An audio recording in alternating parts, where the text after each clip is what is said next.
Welcome back to Live With, brought to you by Species Nutrition. Visit speciesnutrition.com. I'm Dave Palumbo, and today's guest is a men's physique pro, international model, and expert, I would call him an expert, in human nutrition and heart health. The man I'm talking about is Trevor Kouritzin. Welcome. Dave, thank you for the very generous intro. I don't know if I'd call myself an expert, but I know a lot on the topic. I actually just presented my thesis on cardiovascular health. So let's get into it. Where do you want to start? I wanted to get you on here, number one, because I promised I was going to get you on the show. You and I have been emailing, communicating with each other. You got the pro card. You obviously are into health and fitness, and you actually have a very good academic insight into health, nutrition, supplementation, all that stuff. And I like to get people who have actual degrees so that when I talk to them in an intelligent manner, they could actually give me the science of what's going on. Sometimes I'm the only person presenting science, so I don't want to be the only person. I want to have someone I could actually ask questions to. This is something that you find very important, the heart health of people who work out. And I think in the light of the fact that we just had the Dallas McCarver autopsy revealed over the last 2 days, I think this is a very appropriate interview. First off, explain to me what your schooling is so that people understand where you're coming from. So I have a chemical engineering degree. I'm a registered nutritionist. I'm currently doing my master's in human nutrition. I'm pretty much done my master's. I finished all the course requirements. I'm just about to do my research project. I agree with you. Like, academia is important, but there's also something to be said for real world knowledge. I've been competing since I was 15 years old. I did my first show when I was 15. Both are important. It's kind of like Chris Aceto. I don't think he's ever taken a formal nutrition course, but the guy is a freaking genius, right? Yeah. So I see both sides of that. And you kind of have those two schools. People say, like, I want science, I want science, I want science. Then you have, the people who are like, well, real world knowledge is the most important. The answer is they're both important. How do you balance, all the schooling you're going to with the training? It sounds like it's almost like you even told me you ran home from school just to do this interview because you don't have 2 minutes to yourself. Yeah, I literally presented my thesis yesterday. I didn't think we were recording today, so you basically sent me an email. I was like, okay, Dave, I'm done teaching at this time. I literally sprinted home from the university, took off my dress shirt and blazer, put on a t-shirt and a cardigan and did this interview.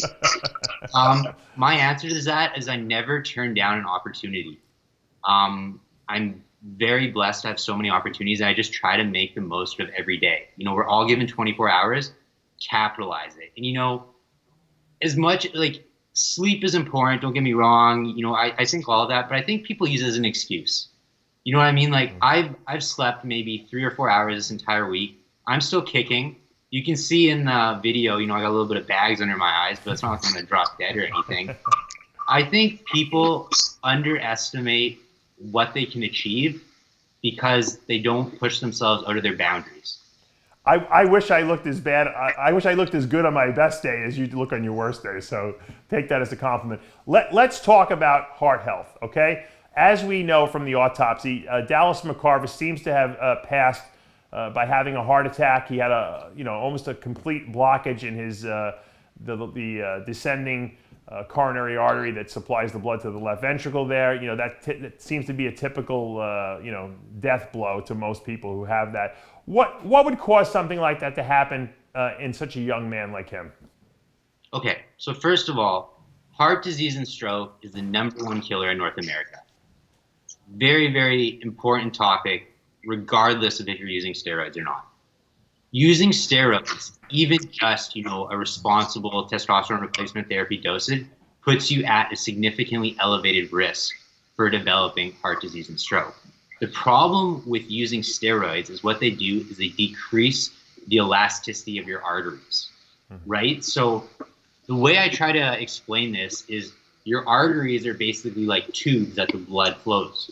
So if you have a really elastic and a flexible artery, it can expand, right? The problem is if you lose that elasticity, then you have a small amount of plaque buildup.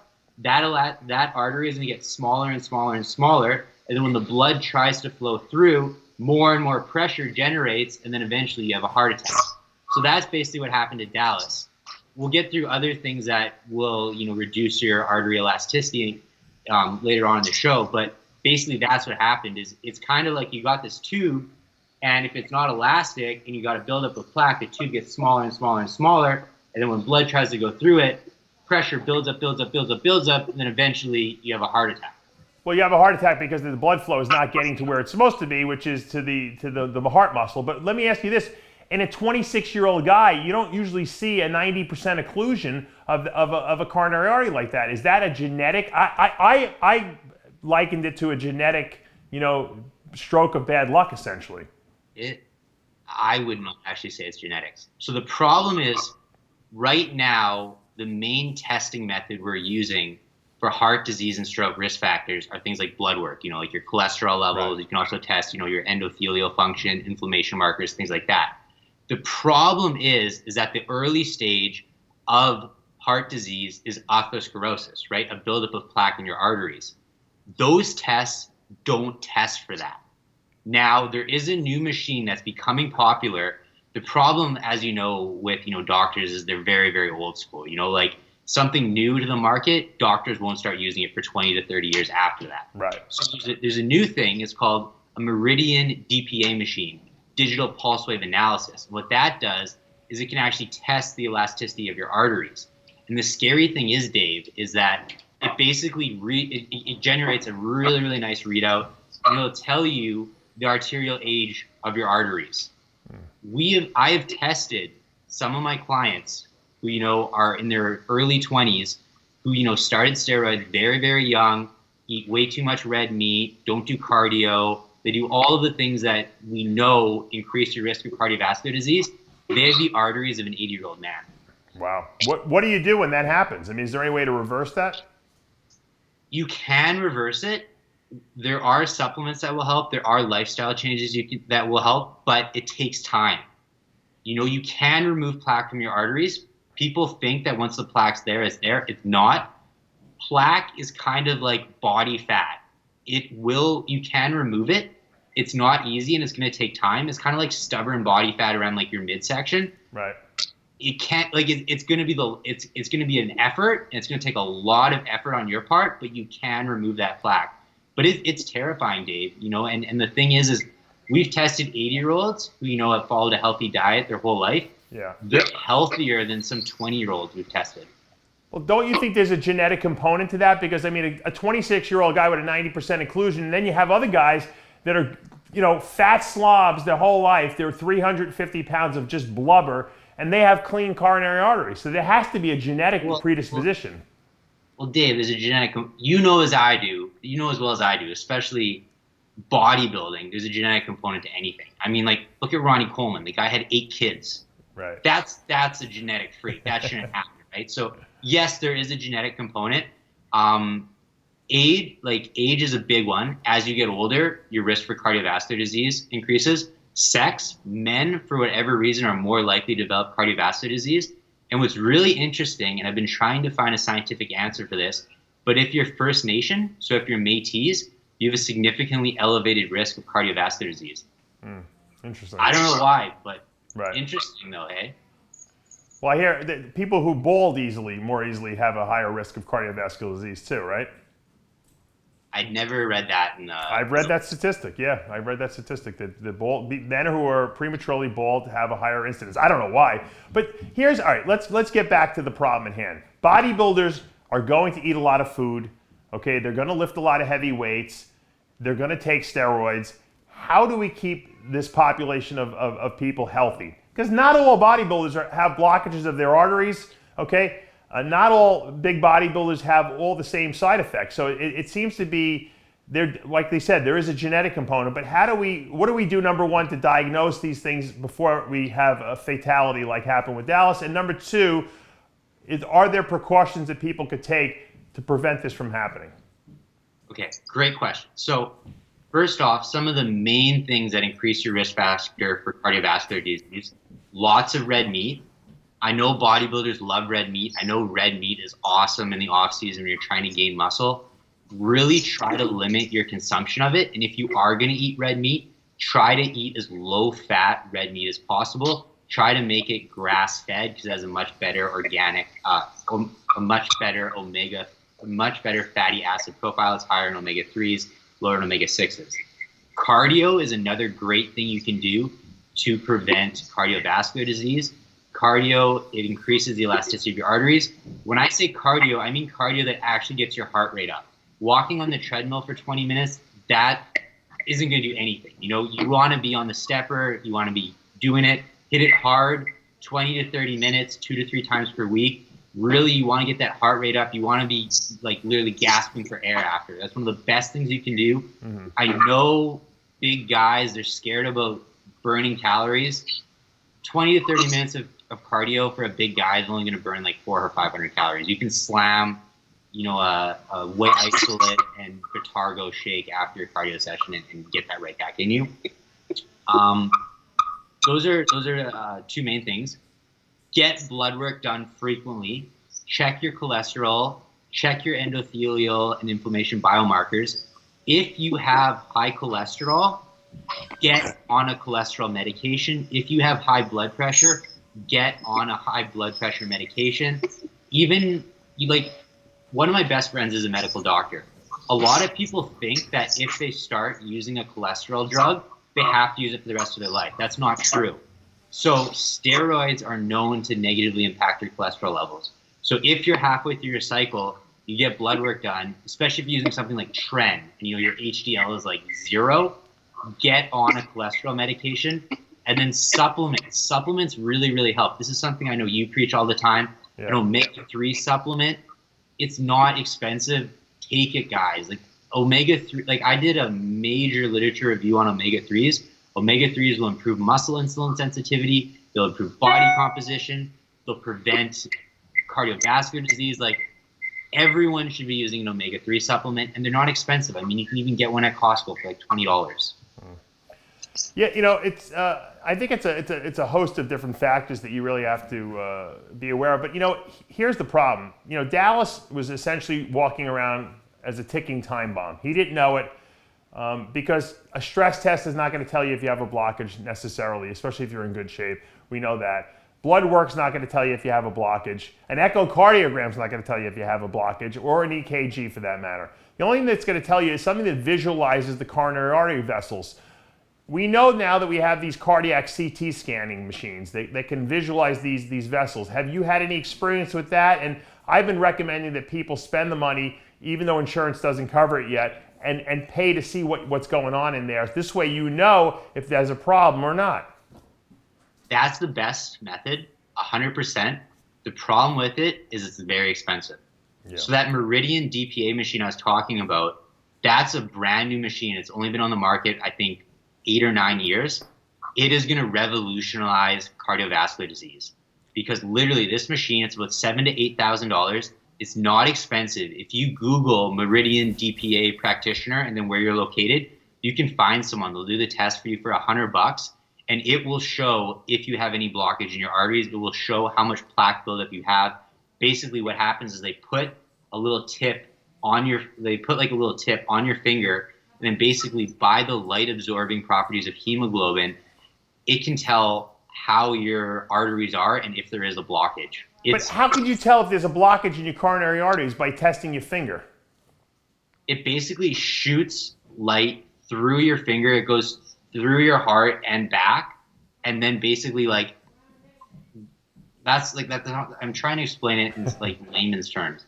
So basically, it's a big loop. You know how your heart works, right?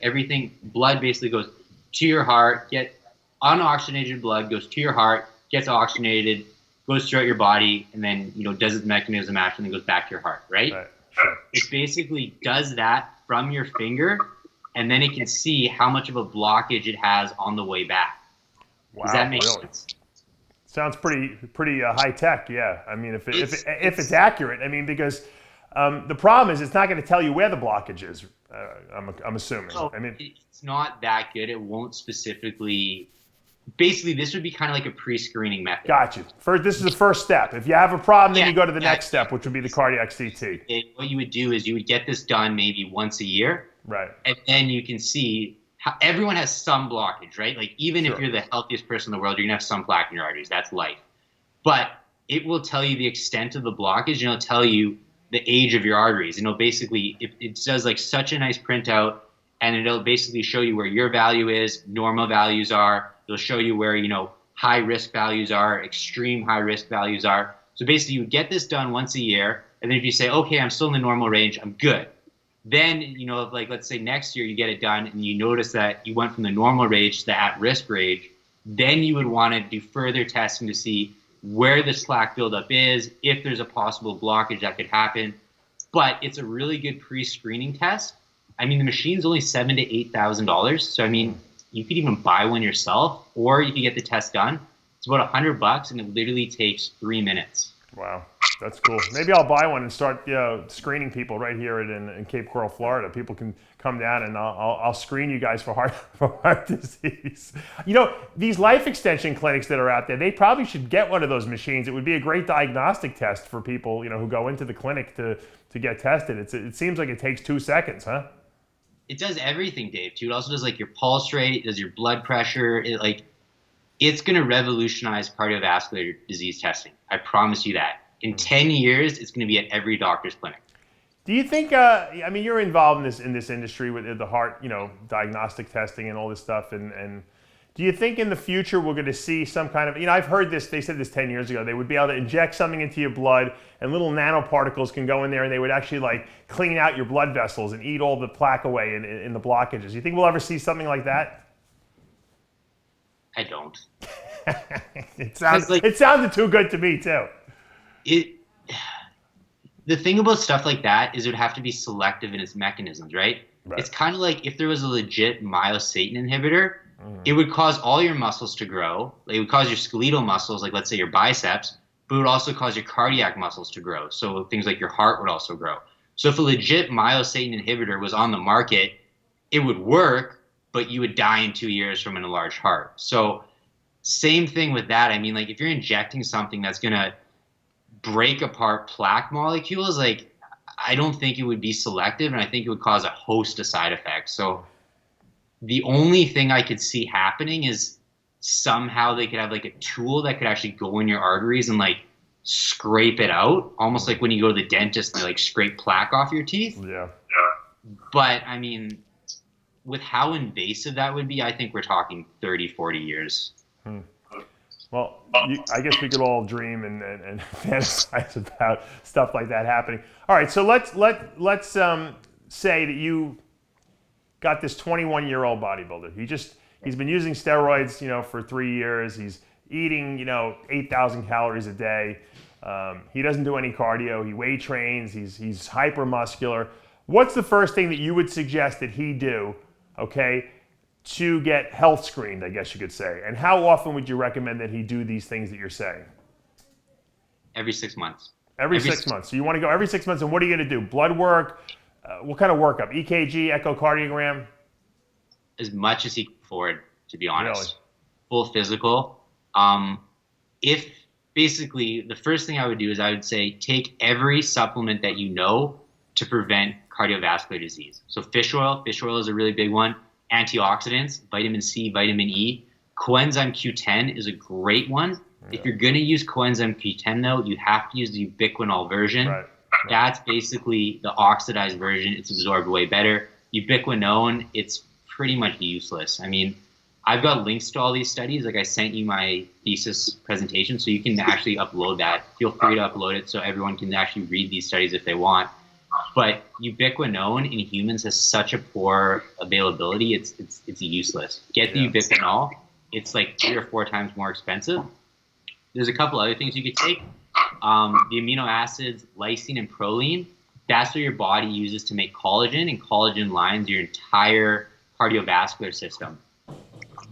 Collagen is huge. That's why you're hearing about all these people taking collagen supplements and things like that. There is quite a bit of truth to that. Collagen is the most abundant protein in the human body. People think it's muscle. People think it's skeletal muscle. It's not. Collagen is what your hair is made of, your teeth is made of, the entire lining of your body is made of. 30% of all muscle in a 30% of all muscle in a human, 30% of all protein, in a human is collagen. And then electrolytes are a big one. Magnesium. Almost every single athlete is deficient in magnesium. Potassium. Not just potassium, your potassium to sodium ratio. The problem is most people, they're getting way too much sodium and not enough potassium, because what's potassium naturally found in? Fruits and vegetables. Not very many people are eating the recommended servings of fruits and vegetables, so their sodium to potassium ratio is way off. So I don't really think supplementing with potassium is necessary. Instead, I would probably supplement with like a good quality greens powder 2 or 3 times per day. I mean, the more greens, the more potassium, the more antioxidants. I know I'm sounding like a hippie here, but like kale, it's so good for you. Any dark green bitter vegetable is just so good for you. It helps detoxify your liver. It helps your liver create bile salts needed to utilize fats for digestion. Dandelion root, milk thistle, kale. If you can get those herbs, they taste like crap, but they're so good for you. Yeah, I'm a big kale. I'm a big kale fanatic. I actually like kale better than regular salad greens. I make salads out of kale all the time. Now, Trevor, you had mentioned to me in some of the emails that we exchanged back and forth that Boston Lloyd's dad, John Lloyd, who was a very good bodybuilder back in his day, had some kind of a blockage in his descending coronary artery, similar to what we're talking about with regard to Dallas. And he had surgery recently. And I know Boston had it on his page. He went out there to help his dad out. What's your relation with John Lloyd? Boston's just a good friend of mine. Basically, when Boston found out his dad was in the hospital, he sent me an email and he's like, "Hey, Trev, like this is what happened to my dad. What can we do to help him?" He knew I was doing my master's on cardiovascular health. So I sent Boston's dad, John, some products. I work for Innotech Nutrition. We make a product called CardioFlex, and it basically has all the products I talked about. It has vitamin C, it has antioxidants, it has coenzyme Q10, it has electrolytes. So I sent him a couple bottles of that. I sent him seal oil. Seal oil is actually the best fish oil you can use because it has EPA, DHA, and EPA. So I basically sent him those products. I said, start using these daily. And then I basically explained everything else we talked about in this podcast. I said, limit your red meat consumption. I want you to start doing cardio. Obviously, you just got out of surgery, so nothing too intense to begin with. Make sure you're getting lots and lots of fruits and vegetables. Watch your sodium intake. Don't smoke. Limit alcohol consumption. And another big one is stress. Stress is huge, and this is kind of a do as I say, not as I do. But there was a really, really good meta-analysis done where they basically looked at how many hours people worked, and there was a direct correlation to people who worked more than 40 hours per week and dying of cardiovascular disease. Yeah, I'm dead. I'm definitely on the list of overworkers, that's for sure. But I always rationalize it this way. I like what I do, so to me it's work, but it's play too. So I don't know how my heart assesses it, but I like to rationalize at least that I'm not really working that hard. Now, you keep bringing up red meat, and I want to ask you this question because the American Heart Association made a statement about a year ago where they said that saturated fats are not we're taking that off the list of a risk for heart disease. It hasn't been shown. It hasn't panned out through all the studies. And I always said this. I didn't believe that saturated fat necessarily caused heart disease. I'm a big believer in the fact that sugar consumption, which causes excessive insulin release, is a much greater risk factor for cardiovascular disease because of the production of more cholesterol in the body than, say, red meat is. And what has your data told you with regard to that? Okay, the answer is both. The problem with saying saturated fat is, as you know, there's many different chains of fatty acids that are lumped into that saturated fat category, right? Yeah. Coconut oil is technically a saturated fat, but right. Coconut oil is a much different saturated fat than something that's found in, let's say, like pig lard or bacon, right? Yeah, it's a medium chain fat rather than a long chain. So this is what I said about the grass-fed beef. if you look at the fatty acid profile of something like grass-fed beef, most of the saturated fat in there is actually medium chain triglycerides. And even though it's saturated fat, they're not that long chains. So it's actually not going to be a negative factor for developing cardiovascular disease. The problem is that all the beef people are consuming is from cows that are fed corn and soy, which gives that animal a very unhealthy saturated fat profile. Right? Just like trans fat. So that's the problem. The problem is not necessarily the red meat. It's the red meat we're eating here in North America. It's full of hormones. Cows should not be fed corn. If you look at the rumen, like their stomachs, feeding a cow corn is like feeding a lion chocolate chip cookies. I'm dead serious. And the reason why we're ruining the ozone layer is because cows are actually allergic to corn. That's why they're pumped full of antibiotics, because they're constantly. Imagine if you were lactose intolerant and I fed you nothing but dairy. Yeah. You'd be farting up a frickin' storm. And that's what's wrecking the ozone layers. They're feeding cows a food that they should not be eating because it's cheap. And all farmers care about now is yield. Get as big as possible, slaughter it, and sell it. So that's the problem. It's same with eggs.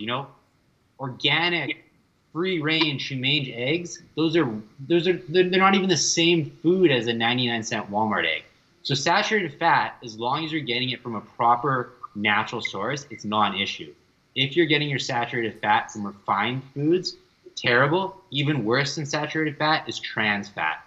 Out of everything you could eat, the worst thing for cardiovascular disease is trans fat. Sugar, if it's natural, like if you're eating an apple, it's not going to hurt you. If you're eating refined sugar, 100%, very inflammatory in the body. Cholesterol, poor cholesterol levels are linked to inflammation more than anything else. Sugar is very, very inflammatory in the body. Sugar is horrible. Sugar does nothing good for you whatsoever. You should not be eating refined sugar, corn syrup, or anything like that. There's really nothing good for you from sugar. I agree with everything you said. Final question of the day. Give me your top 3 diagnostic blood tests that will give you a good assessment of your cardiovascular health. Cholesterol levels. You want to get everything tested. HDL, LDL, total cholesterol, total triglycerides. Mm-hmm. What about particle size? That too. That's two. Okay. When you get it, again, the more you can get tested, the better. When you get it tested, you don't want to just look to see if you're in the normal range. You also want to see the ratios of things, right? Right. That's very important. You also want to test endothelial inflammatory biomarkers. Are you going to upload my presentation that I emailed you? Yeah, if I can, I'll try. Yeah. Okay, because if you upload it, then I specifically go through what to test, what the normal values are, and what the at-risk values are. Right. If you can upload my presentation because it's too big, I'll write you a free article where I basically say what to get tested, the normal values and the high-risk values. Okay. Because doctors are stupid when it comes to this stuff. Like literally, there's so much misinformation out there because they're trying to sell cholesterol medication. How about homocysteine levels, C-reactive protein? Are those important? Those are endothelial function biomarkers. 100%, they're very important. Okay. Now, something I read and I was told, I've done a lot of research into this, they said that particle number, which I guess you can get by using NMR machines, particle number of LDL and HDL is more important than the totals that you're seeing on blood work. Is that gonna, do you feel that that's gonna change over the next 5 years as that becomes more available, that testing? Here's the thing, Dave, like when it comes to cholesterol testing, you'll have one person, you'll say the most important thing is your HDL to total cholesterol ratio. Someone else will say the total number of particles is the most important thing. Someone else will say your particle size is the most important thing. The answer is they're all true. It's kind of like when you're dieting someone for a bodybuilding competition. Is it their diet that's the most important? Is it their training? Is it their drug cycle? It's all three. You really can't put one over the other. So if you want, I'll write you an article where I basically go through what to get tested, what are the normal values, what are the high risk values. But basically you want to test all cholesterol factors. You want to test endothelial and inflammatory factors. That's things like C-reactive protein, creatinine, things like that. Okay. You also want to test how your liver and kidney is functioning. People often forget that one, and they think, hey, I'm not doing a steroid cycle, I'm not running any orals, I don't need to test my liver. If something is wrong with your liver, that's a red flag that something is wrong with the rest of your body. Because what does your liver do? It detoxifies your body, right? So if something is wrong with your liver and it's not detoxifying your body properly, something in your body is wrong. Right. You have having slightly high liver enzymes is actually normal if you're an athlete, because you're constantly stressing yourself out by working out, right? Yeah. But I'm talking if you're double the normal range, something is going on in your body, and you need to basically put on, your Mr. Clue pad or whatever to figure out what is wrong. We could probably talk about liver enzymes because I have my own theories about that. I see that heavy weight training definitely influences those liver enzymes. And as a matter of fact, it throws them sometimes 2, 3, 4 times higher than normal. And I know guys that get tested, they get liver sonograms and they're fine. So weight training does screw those up. So sometimes it's hard for a bodybuilder without taking 2 weeks off from the gym to really assess what their liver function is. But I agree with you. I think it's the total health of the entire body. And Trevor, I know we're a little out of time now, but I want to thank you for coming on here. If you could definitely write that article, I'm sure our viewers out there would love to read what tests they should ask their doctor for or their cardiologist for. Because after all, if you don't have your health, you don't have anything. It doesn't matter if you have 20-inch arms. And I appreciate taking time out of your busy schedule. I know you're all over the place and filling us in on this very important topic. Dave, I'll write that article for you. And then I'll also include my email address on there, because this is something I'm really passionate about. And this is something scary. It's not a coincidence that every bodybuilder dies of something cardiovascular disease related, right? So I'm going to write that article for you. I'll have my email in there. If you get your blood work done and you read the article and you're still confused, send me an email and I'll help you interpret your results for you. So thanks for having me on, Dave. It's been a pleasure. And you have a Facebook and Instagram page, Trevor Kouritzin. If you want to check him out and contact him, I'm sure you can go through there as well. For now, that we're out of time, I'm Dave Palumbo with another exciting episode of Live With, brought to you by Species Nutrition. Visit speciesnutrition.com. We'll see you next time.